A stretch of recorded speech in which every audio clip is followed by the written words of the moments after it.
दोस्तों नमस्कार, मैं हूं राम कुमार राही। आप देख रहे हैं यूट्यूब चैनल सोशल राही। आज मैं फिर झांसी में हूं। तो हमारे जो साथी गायक के नीरज पार्टी के नाम से जो पार्टी चलती है झांसी के अंदर, तो उन्होंने मेरा 2 दिन से बहुत अच्छा सहयोग किया। उन्होंने मुझे फ़ोन करके बुलाया कि राही जी मेरे क्षेत्र में आइएगा, मैं बहुत अच्छे लोगों से आपकी मुलाकात करवा दूंगा, अच्छे इंटरव्यू आपके निकल जाएंगे यहाँ से। तो मैं 2 दिन से रुका हूँ, बहुत अच्छे लोगों से मुलाकात करवाई। तो आज हमारे बीच में माननीय सम्मानीय परम आदरणीय परम सद्या, क्या नाम है आपका? रंगीता शर्मा। रंगीता शर्मा जी हैं, जो एक बहुत अच्छी विचारक भी है।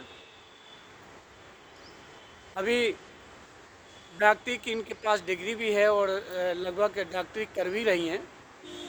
तो कहीं ना कहीं मुझे इनके बारे में पता चला कि आपके अंदर बहुत अच्छा एक ऐसा गुण है जो लोगों को लुभाने का काम करती हैं, समाज में जाकर के गाने का काम करती हैं।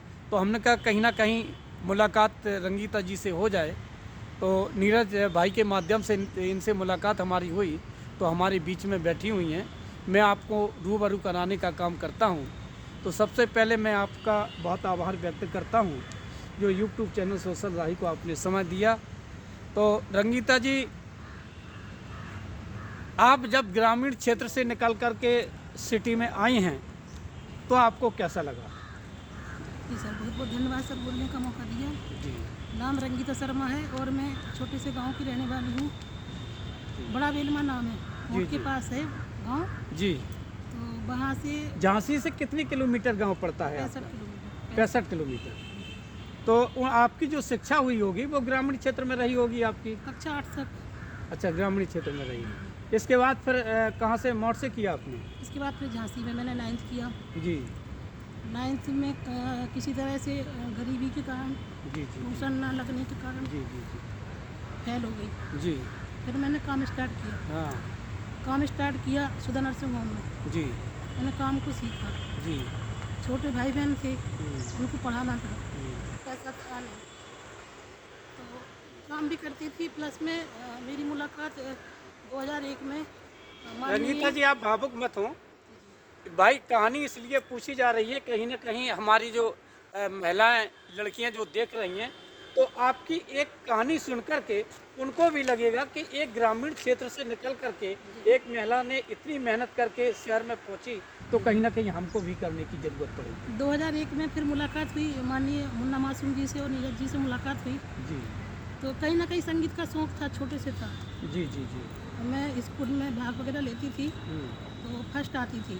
जी और फिर मुलाकात हुई तो मैंने क्या किया, काम स्टार्ट करना शुरू किया, क्योंकि पैसे की कमी थी। जी जी जी पिताजी मजदूरी करते थे और माता जी खाना बनाती थी। जी और 3 बहन 2 भाई हम लोग हैं। तो कहीं ना कहीं सोचा कि हमारी पढ़ाई तो रुक गई, लेकिन अपने भाई बहनों की पढ़ाई नहीं रुकने देंगे। जी जी जी जी तो फिर काम स्टार्ट किया। जी और 2001 में जी। 200 रुपये में मैंने काम स्टार्ट किया बहुत सदन सही। होम में। जी लेकिन लगन और मेहनत से काम स्टार्ट किया, तो मैं फिर करती गई, काम करती गई। फिर बड़ी बहन की शादी की। बड़ी बहन की शादी की फिर। अच्छा, बड़ी बहन मतलब आप छोटी बहन हो? जी जी, अच्छा, मैं बीच वाली हूँ। बीच वाली हो। आपने अपने बड़ी बहन की शादी की? जी, हमने पिताजी ने माँ ने काम करके जी। बड़ी बहन की शादी की। फिर इसके बाद फिर 2006 में मेरी शादी हुई। जी 2006 में मेरी शादी हुई। इसके बाद कहीं ना कहीं थोड़ा परेशान थी जीवन से। फिर मैंने दोबारा काम स्टार्ट किया। दोबारा काम स्टार्ट किया, फिर मैंने यहाँ पे काम स्टार्ट किया, तो फिर लगा कि पढ़ना चाहिए। जी। फिर मैंने पढ़ाई स्टार्ट की 2013 में। कितने साल का गैप रहा 13 शिक्षा साल में? का 13 साल का। शिक्षा में आपका 13 साल का गैप हो गया। जी जी 13 साल के बाद आपने फिर मेहनत की? जी। जी, मेहनत करने के बाद अब फिर किस क्या मुकाम पे हो? मैंने फिर 9th की, 10th की, 11th की, 12th की। फिर मैंने सोचा कि GNM करना चाहिए, जी क्योंकि कहीं ना कहीं लगता था कि अब जिसके पास डिप्लोमा नहीं होता है, तो कहीं ना कहीं लग रहा था कि कहीं जगह ही नहीं जी। मिलेगी जॉब करने के लिए।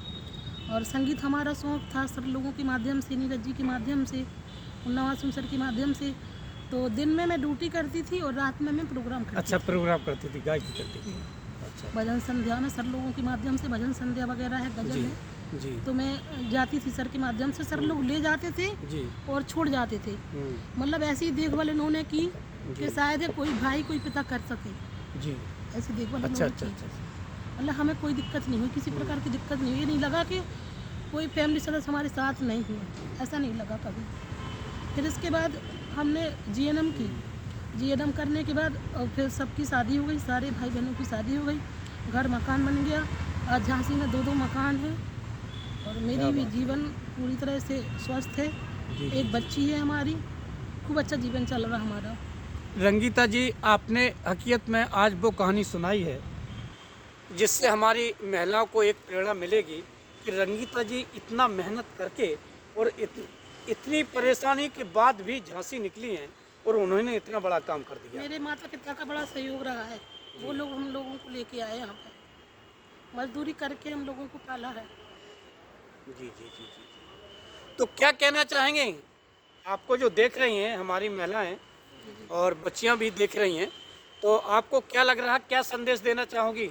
मैं तो यही कहूँगी, अपना लक्ष्य क्लियर रखिए, आगे बढ़ने की सोचिए, क्योंकि समाज है। फिर मुझे जब बड़ी बहन की शादी हुई तो लोगों ने देखा कि ये गाना गाती हैं, तो लोगों ने मजाक उड़ाया, ये गाना गाने जाती है उनकी लड़की। तो कहीं ना कहीं लगा जी कि मतलब रुकावट आएगी, शादी में रुकावट आएगी, हमारे और भाई बहनों की शादी में रुकावट आएगी। मुझे लगा, मुझे किसी ने रोका नहीं कि तुम गाना नहीं गाओ। हाँ। मुझे ऐसा लगा कि समाज मतलब बहुत बुरी तरह से देख रही है या बोल रही है इनकी लड़की गाने के लिए जाती है ये वो। तो मैंने फिर बंद कर दिया गाना स्टॉप कर दिया। फिर मैंने पूरी लगन से ऑनलाइन हॉस्पिटल में ही जॉब की। जी जी जी। उससे फिर मतलब अब सब कुछ ठीक चल रहा। जीएनएम कंप्लीट हो गया हमारा। अच्छा और कहीं ना कहीं अभी भी संगीत का शौक है मुझे। अच्छा अच्छा। ऐसा नहीं है संगीत से दूर नहीं भागी हूँ, जी समाज की वजह से थोड़ा उनके नज़र में ये है कि मैं गाती नहीं हूँ, पर मुझे संगीत से अभी भी लगा हुआ है। मैं बता दूं मैडम, कहीं ना कहीं हमें पता है कि लोगों को परेशानियों का सामना करना पड़ता है, समाज है कुछ भी कहेगी, जी जी। लेकिन समाज का डर अपने मन में न बसाते लेकिन हुए अब मुझे कोई यदि डर आपने नहीं काम करने का काम किया आगे और संकल्प लिया, दृढ़ प्रतिज्ञा की कि मैं काम आगे करके दिखा दूंगी, तो लोगों की नजरें झुक जाती हैं। नहीं, अब मुझे किसी का डर नहीं है, अब नहीं है, सबकी शादी हो गई, अब किसी का डर नहीं है। जी जी। कहीं भी जाती हूँ अपना खुद की गाड़ी ली हूँ, और कभी जाती थी साइकिल से पापा के साथ, जी। और अभी मेरे अच्छा, अब बात आती है जब आप सक्षम हो चुकी हो जी और स्टेज पर अभी भी गाती हो, जी गाने का आपको शौक भी है, जी जी बिल्कुल। और जब भी आप गाती हो तो मुझे लग रहा है कि कहीं ना कहीं ऐसे गीत आप समाज में जाकर के गाने का काम करती होंगी जिससे कम से कम महिलाओं को एक प्रेरणा मिले। जी बिल्कुल। जो कहानी आपने मेरे सामने शेयर की, हो सकता है कि इस आंसुओं को लेकर के जी भावुक होकर के आपने उस संगीत को जरूर बयान किया होगा, जी जी बिल्कुल। कई बार किया होगा। जी जी। तो मुझे बहुत अच्छा लगा। और अपने जीवन की और कोई ऐसी घटना है जिससे कम से कम प्रेरणा लोगों को मिले? नहीं, कोई घटना नहीं है, बस हमने अपने परिवार को साथ में लिया, और मतलब ये लगा कि अब माता पिता से कोई कुछ कह ना पाए, फिर मैंने वही किया जो माता पिता चाहते थे। जी जी जी। तो कभी अपने परिवार ऐसा नहीं कुछ किया जिससे माता पिता को ये न लगे कि ये मेरी लड़की मेरा कहना नहीं मान रही है। मतलब पूरा मुझे दायित्व लगा- आपने लड़की होकर के आपने पूरे लड़के का दायित्व निभाया है, कुछ भी कह सकते हैं। लेकिन आपने समाज का जो समाज ने जो आपको एक गलत नजरिए से देखा कि ये लड़की गाने जाने लगी, लेकिन आपने सिद्ध करके दिखा दिया उनको। जी बिल्कुल। ये हौसला आपने किया। जी जी। तभी कहा है कि मंजिल उन्हीं को मिलती है जिनके सपनों में जान होती है। मंजिल उन्हीं को मिलती है जिनके सपनों में जान होती है। उड़ान पंखों से नहीं, हौसलों से होती है। आपने अपने जीवन का एक वो बहुमूल्य एक हौसला बुलंद करके लोगों को दिखाने का काम कर दिया। तो आप हमारे बीच में आई, आपने बहुमूल्य समय दिया, इसके लिए मैं बहुत। बाबा साहब के बारे में कुछ बताएंगे, जो कम से कम इतनी आपने परिश्रम किया है, जी जी। तो क्या कहना चाहेंगे आप? बाबा साहब ने वास्तव में महिला को वो शक्ति दी है कि मतलब ऐसा आगे बढ़ाने का काम किया जो कि समाज में नारी जाति को कोई सम्मान नहीं देता था, जी लेकिन उनकी वजह से आज नारी जाति आगे है। ऐसा उनने नारी जाति को सम्मान दिया है। जी, जी, ऐसी जी। महान बाबा को मेरा नमस्कार। तो कुछ गीत आपको मिशनरी आते हैं बाबा साहब के बारे में, कुछ कहना चाहेंगी?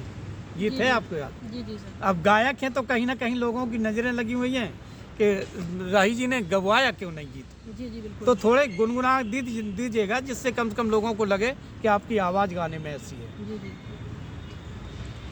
बाबा भी मेरा ओ रच गए भारत में संविधान, बाबा भी मेरा ओ, बाबा भी मेरा ओ रच गए भारत में संविधान, बाबा भी मेरा ओ। बहुत बढ़िया, बहुत बढ़िया। आपने बहुमूल्य समय सोशल राही को दिया, इसलिए मैं बहुत आभार व्यक्त करता हूँ, साथ में आपको नमस्कार करता हूँ। जी जी। अभी मैं प्रेजेंट टाइम में हॉस्पिटल में भी जॉब करती हूँ। जी प्लस में अगर सर का कॉल आ जाता तो संगीत में भी इंटरेस्ट रखती हूँ। जी। प्लस में अभी नेटवर्किंग में भी अच्छा, जिन्होंने सिखाया है, मैं एक बात कहना भूल गया आपसे, जी जी। किसका श्रेय जाता है जिसने कम से कम यहाँ तक पहुँचाने का काम किया? मुझे कोई गुरु तो होगा जी आपका? जी। मेरे आदरणीय गुरु हैं श्रीमान मुन्ना मासूम जी और नीरज जी। नीरज जी का बहुत सहयोग रहा है, जितना नीरज जी और हमने मतलब एक मंच पे काफ़ी जगह प्रोग्राम किए हैं। हमें लग रहा है कि नीरज भाई ने कई लोगों को रोजी रोटी से जोड़ने का काम किया, जी बिल्कुल बिल्कुल। जिन्हें कोई नहीं जानता था उन्हें आकाश तक पहुंचाने का काम जी, किया बिल्कुल, बिल्कुल। है, रोजी रोटी से जोड़ा, आर्थिक स्थिति भी सुधारी। जी, बिल्कुल। तो हमें लग रहा है कि कहीं ना कहीं कहते हैं कि करे जो भलाई बगैर लालच की उसी को रहमान कहते बिल्कुल हैं। बिल्कुल। करे क्योंकि एक समय था, अभी मैं हॉस्पिटल में जॉब कर रही हूँ। जी। एक समय था कि वास्तव में कुछ नहीं था, कुछ नहीं था, तो इन लोगों का साथ मेरे लिए बहुत बड़ा जी था। जी। तभी कहते हैं कि करे जो भलाई बगैर लालच की उसी को रहमान कहते हैं, जी जी। सुने जो दीन दुखियों को उसी को भगवान कहते हैं, हिला दे ख्वाहिशी को उसे तूफान कहते हैं, जो तूफानों से टकराए उसे हम इंसान कहते हैं। इंसान की बहुत बड़ी परिभाषा होती है। आपने बहुमूल्य समय सोशल राही को दिया, इसके लिए मैं बहुत आभार व्यक्त करता हूँ, साथ में आपको नमस्कार करता हूँ।